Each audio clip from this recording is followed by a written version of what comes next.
Okay. Magandang morning mga manoy.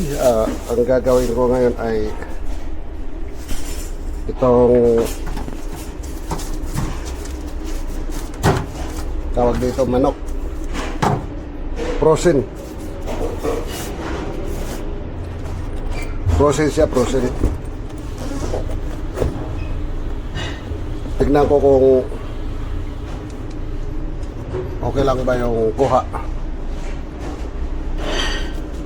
So, bali yung gagawin ko ngayon ay chicken tight. May lemon, ano siya, lemon pepper. So, bali nandito siya.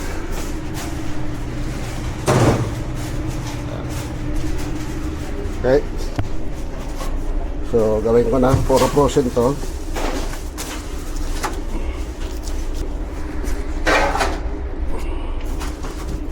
Puro frozen. Pero okay lang, maluluto naman to kahit frozen. Pang-rub niya itong lemon pepper. Paano ako na isa?